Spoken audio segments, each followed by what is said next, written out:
ఒక దేశాన్ని అర్థం చేసుకోవాలంటే దాని రాజకీయాలు, ఆర్థిక గణాంకాలే కాదు.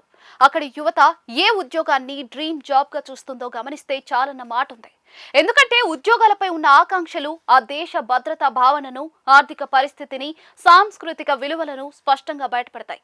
తాజాగా విడుదలైన ఒక అంతర్జాతీయ అధ్యయనం ప్రపంచ వ్యాప్తంగా వివిధ దేశాల్లో ప్రజలు కలలు కంటున్న ఉద్యోగాల జాబితాను వెల్లడించింది.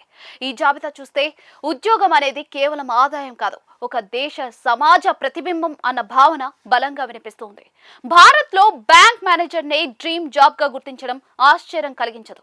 స్థిరమైన జీతం, ఉద్యోగ భద్రత, సమాజంలో గౌరవం, ఇవన్నీ భారత మధ్యతరగతి కలలకు మూలం.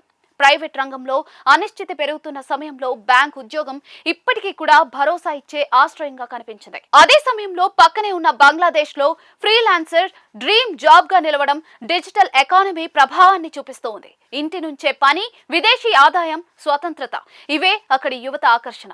అమెరికా, కెనడా, ఆస్ట్రేలియా, దక్షిణాఫ్రికా వంటి దేశాల్లో రియల్ ఎస్టేట్ డ్రీమ్ కెరియర్ గా కనిపించడం వెనుక స్పష్టమైన కారణం ఉంది.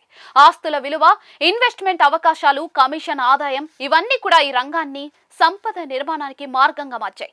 ఉద్యోగం కంటే వ్యాపార దృష్టితో ఆలోచించే సమాజాల్లో ఈ ఎంపిక సహజంగానే కనిపిస్తుంది. చైనా, ఇండోనేషియా లాంటి దేశాల్లో సైంటిస్ట్ డ్రీమ్ జాబ్ గా ఉండటం ఆ దేశాల భవిష్యత్ వ్యూహాన్ని తెలియజేస్తుంది. టెక్నాలజీ, రీసెర్చ్, ఆవిష్కరణలపైనే భవిష్యత్ ఆధారపడుతుందన్న అవగాహన అక్కడి యువతలో బలంగా ఉంది. జర్మనీలో ప్రొఫెసర్ కు ఉన్న గౌరవం, జ్ఞానానికి ఇచ్చే విలువను ప్రతిబింబిస్తే, సింగపూర్ లో లాయర్ కావాలన్న ఆశ అక్కడి నియమ పాలన, అంతర్జాతీయ వ్యాపార వాతావరణానికి అద్దం పడుతుంది. కొన్ని దేశాల ఎంపికలు ఆసక్తికరంగాను, ఆశ్చర్యకరంగాను ఉంటాయి. జపాన్ లో ఫార్చ్యూన్ టెల్లర్ డ్రీమ్ జాబ్ గా కనిపించడం అక్కడి సంప్రదాయ విశ్వాసాలు, ఆధ్యాత్మికత ఇప్పటికీ కూడా ఎంత ప్రభావవంతంగా ఉన్నాయో చెప్తూ ఉంది. రష్యా, ఉక్రెయిన్లలో బ్లాగర్ డ్రీమ్ కెరియర్ గా మారడం డిజిటల్ మీడియా, వ్యక్తిగత అభిప్రాయాలకు ఉన్న డిమాండ్ ను సూచిస్తూ ఉంది. అర్జెంటీనా, కొలంబియాల్లో యూట్యూబర్ కావాలన్న ఆశ యువతలో స్వతంత్ర గుర్తింపు, ఫేమ్ పై ఉన్న ఆకాంక్షను బయటపెడుతోంది. యూరప్ లోని అనేక దేశాల్లో police officer, notary, train driver లాంటి ఉద్యోగాలు డ్రీమ్ గా ఉండటం స్థిరత్వం, పబ్లిక్ సర్వీస్ కు ఉన్న విలువను చూపిస్తోంది.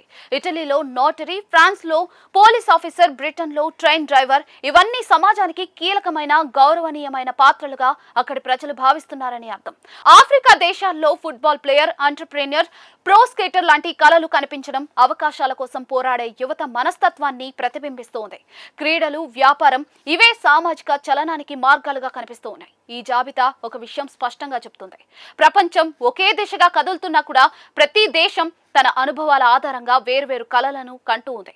ఉద్యోగం అనేది కేవలం జీవనోపాధి కాదు, అది భద్రత, గుర్తింపు, గౌరవం, స్వేచ్ఛ, ఇవన్నీ కలిసిన ఒక సామాజిక ప్రతిబింబం.